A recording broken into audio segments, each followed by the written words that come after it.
Muy buenas. Hoy vamos a hablar sobre el tema de microscopía confocal. Soy la doctora Olga Salamanca Núñez y este es uno de los capítulos del libro de Diagnostic Procedures in Ophthalmology.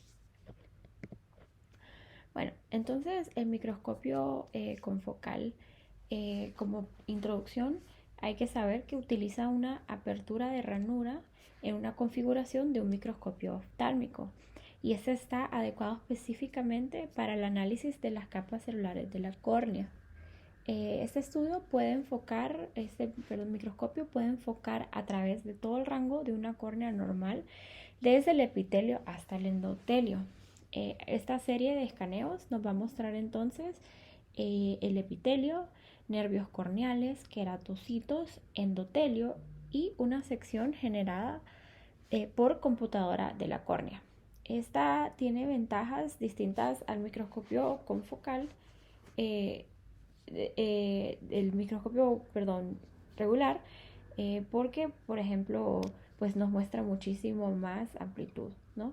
Y cuando se enfoca en un tejido transparente como la córnea con un microscopio regular, las capas desenfocadas afectan la visibilidad de la capa enfocada. Este microscopio confocal, por otro lado, puede enfocar en diferentes capas de manera distintiva sin afectar la calidad de la imagen. La óptica, pues este funciona porque una fuente de luz halógena pasa a través de ranuras móviles, conocidas como disco de Nipkow. Una lente condensadora o lente frontal proyecta la luz hacia la córnea.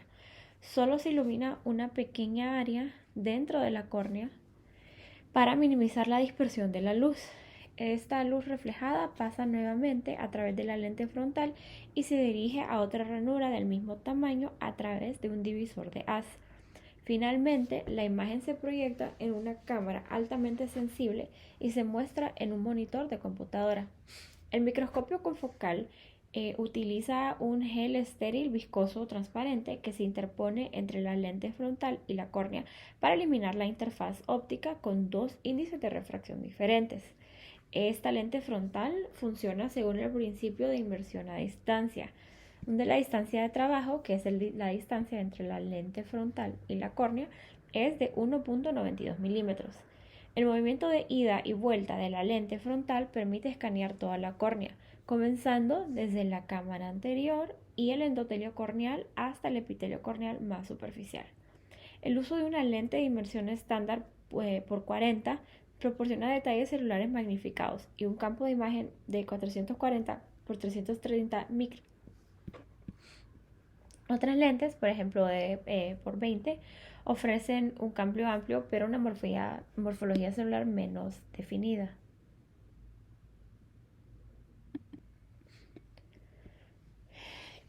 Esta microscopía confocal es una técnica entonces no invasiva de imagen de las capas corneales que proporciona una excelente resolución con un contraste suficiente.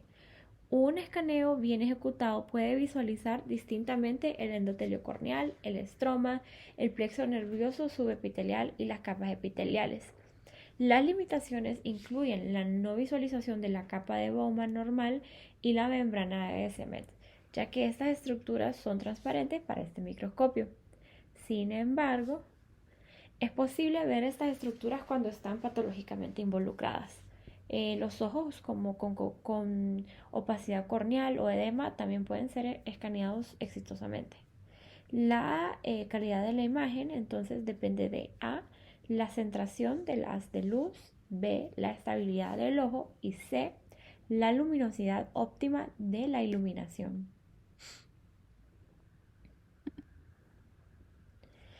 Bueno, entonces dentro de las capas que podemos visualizar el epitelio corneal tiene 5 a 6 capas. Se reconocen 3 tipos diferentes de componentes celulares en el epitelio, siendo estas la capa superficial, que consta de 2 a 3 capas, compuesta por células planas. Luego intermedia, que son igual 2 a 3 capas, con células poligonales, y basales, que es una sola capa compuesta por células cilíndricas. Las células epiteliales superficiales aparecen como células poligonales planas con bordes bien definidos, núcleos prominentes y densidad uniforme de citoplasma. Las principales características identificativas de las células epiteliales superficiales son los núcleos, que son más brillantes que el citoplasma que está ahí y generalmente están asociados con un anillo hipodenso perinuclear. Las células epiteliales intermedias son células poligonales similares a las capas superficiales, pero los núcleos no son evidentes. Las capas de células basales son más pequeñas en tamaño y parecen más densas que las otras dos capas. El núcleo tampoco es evidente en las capas basales. Luego el plexo nervioso subepitelial. Aquí los nervios corneales tienen su origen en el nervio ciliar largo, que es una rama de la división oftálmica del nervio trigémino. Las fibras nerviosas del nervio ciliar largo forman un plexo circular en el limbo.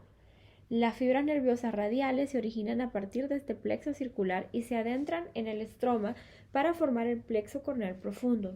Ahora, las fibras nerviosas verticales profundas derivan del plexo corneal profundo para correr anteriormente y formar el plexo nervioso subepitelial y las pequeñas fibras nerviosas del plexo subepitelial terminan en el epitelio superficial. Esta anatomía compleja no era posible visualizarla in vivo hasta la llegada del microscopio confocal corneal.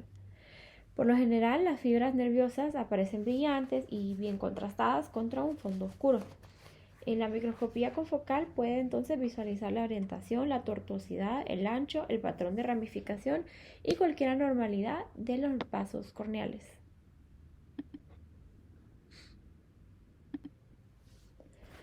El estroma. El estroma corneal representa el 90% del grosor total de la córnea. Esta tiene tres componentes. El estroma celular, que está compuesto por queratocitos y constituye el 5% de todo el estroma. El estroma acelular, que representa el componente principal, 90-95% del estroma. El componente principal tiene tejido colágeno regular tipo 1, 3 y 4 y sustancias intersticiales. Y el estroma neurosensorial, que está representado por el plexo nervioso estromal y las fibras nerviosas que se originan a partir de él. La concentración de queratocitos es mucho mayor en el estroma anterior y va disminuyendo progresivamente hacia el estroma más profundo.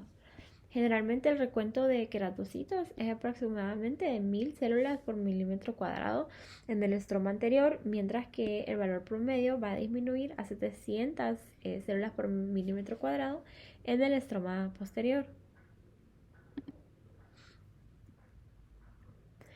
La imagen confocal del estroma muestra múltiples estructuras brillantes, irregulares, ovaladas, redondas, que representan los núcleos de los queratocitos. Estos núcleos contrastan bien con la matriz acelular oscura.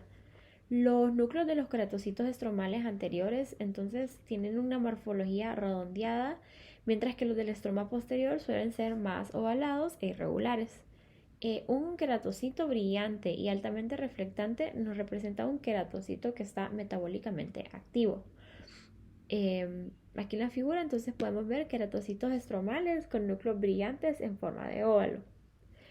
En una córnea sana normal, las fibras de colágeno y las sustancias intersticiales aparecen transparentes. Y al microscopio confocal y son imposibles de visualizar. Es posible identificar fibras nerviosas estromales en el estroma anterior y medio. Estas fibras nerviosas pertenecen al plexo corneal profundo y aparecen como líneas gruesas y brillantes lineales. El grosor de las fibras nerviosas estromales es mayor que el de los nervios epiteliales. Ocasionalmente las bifurcaciones nerviosas también son claramente visibles.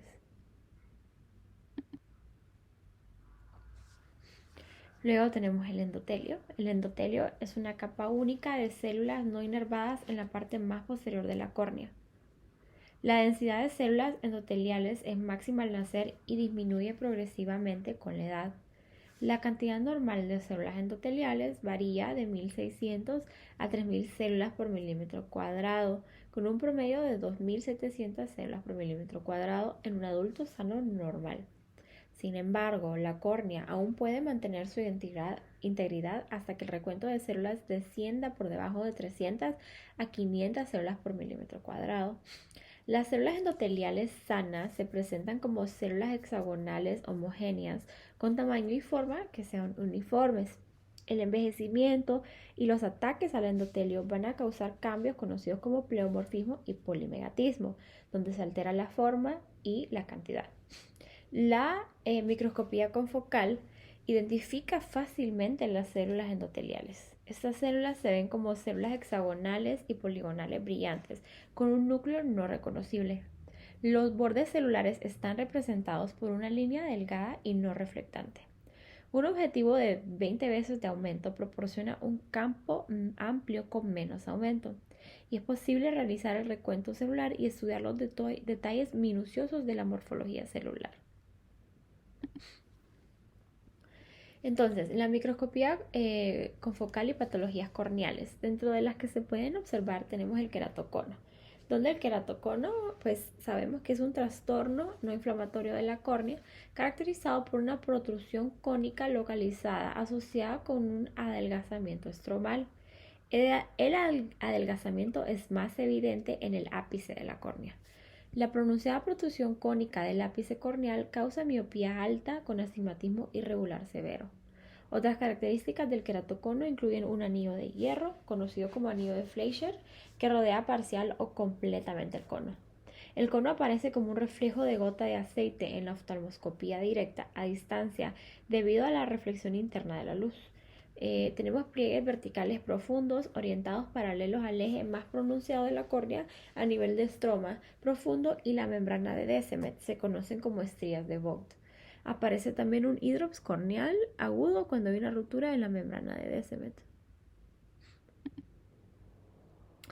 El edema corneal generalmente disminuye después de unos meses, dejando cicatrices y aplanamiento de la córnea. Los nervios corneales se vuelven más visibles debido al adelgazamiento de la córnea. El astigmatismo irregular alto impide la corrección adecuada con gafas. En las etapas iniciales, el uso de lentes de contacto puede mejorar la agudeza visual. Sin embargo, la adaptación de lentes de contacto puede ser extremadamente difícil y en casos ya más avanzados deja de mejorar la agudeza visual de manera óptica, obligando al paciente a depender de las únicas opciones que quedan, como ser el trasplante de córnea.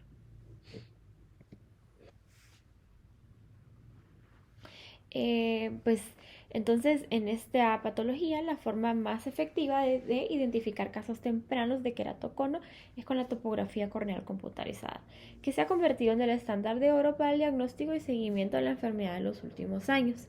La microscopía confocal es una modalidad de investigación relativamente nueva para evaluar la córnea queratocónica. Los cambios morfológicos en el queratocono están principalmente confinados al ápice corneal y dependen de la gravedad de la enfermedad. El resto de la córnea puede parecer normal. La forma poligonal típica de las células epiteliales se pierde. Aparecen distorsionadas y alargadas en dirección oblicua con núcleos altamente reflectantes. Los bordes celulares no son distinguibles y pueden haber áreas de pérdida epitelial basal evidentes por una mancha oscura no reflectante lineal en la microscopía confocal. El plexo nervioso subepitelial generalmente parece normal. Sin embargo, las fibras nerviosas subbasales están curvadas y toman el curso del epitelio superpuesto estirado. El estroma corneal también se ve afectado por el queratocono. Las imágenes confocales del estroma son altamente específicas. Los cambios estromales característicos son múltiples estrías representadas por líneas hiperreflécticas, delgadas, orientadas verticalmente, horizontalmente u oblicuamente. Estas son representaciones confocales de las estrías de Vogt. Y ya en etapas avanzadas del queratocono, la concentración de queratocitos se va a reducir en el estroma anterior. La forma de los queratocitos también se altera ocasionalmente. Cuerpos altamente reflectantes con extremos cónicos son visibles en el estroma anterior cerca del ápice. La naturaleza de estos cuerpos anormales aún no se conoce, pero pueden deberse a los queratocitos alterados. Luego, las distrofias corneales. Las distrofias corneales son anomalías hereditarias que afectan una o más capas de la córnea. Por lo general, aquí vamos a tener que ambos ojos se ven afectados. Pueden presentarse al nacer, pero con mayor frecuencia se desarrollan durante la adolescencia y van progresando gradualmente a lo largo de la vida. Algunas formas son leves, mientras que otras son severas. Luego en el LASIK, la queratomileusis in situ con láser o LASIK es una de las técnicas más recientes en la cirugía refractiva con láser que actualmente es utilizada con éxito por todos los cirujanos refractivos para corregir diversos tipos de errores refractivos. Este LASIK se ha convertido en la técnica de elección para corregir la miopía y la hipermetropía con o sin astigmatismo. El LASIK es una modificación de la queratomía fotorrefractiva en la que se utiliza el láser exímero para ablacionar el estroma corneal superficial después de que se ha eliminado el epitelio. El LASIK implica el uso de un microquerátomo para preparar un colgajo corneal articulado de espesor uniforme. Posteriormente se utiliza el láser exímero para ablacionar el lecho estromal medio de la córnea y luego se reposiciona el colgajo en su posición original sin aplicar sutura alguna. Después del LASIK, la cicatrización del tejido corneal ocurre rápidamente, ya que hay un daño mínimo en el epitelio corneal y la membrana de Bowman. Entonces, como conclusión, pues la microscopía confocal es una de las tecnologías de imagen más avanzadas que ofrece varias ventajas sobre la microscopía óptica convencional de campo amplio. Tiene la capacidad de controlar la profundidad de campo, eliminar o reducir la información de fondo lejos del plano focal y la capacidad de recolectar secciones ópticas seriadas de especímenes gruesos. La clave básica del enfoque confocal es el uso de técnicas de filtrado espacial para eliminar la luz desenfocada o el resplandor.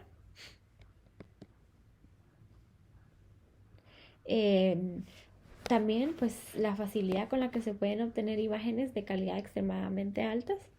Esto nos ha mejorado la capacidad de imaginar la córnea in vivo y la aplicación de esta tecnología permite la adquisición de imágenes de alta resolución espacial y contraste en comparación con la microscopía convencional. Muchas gracias.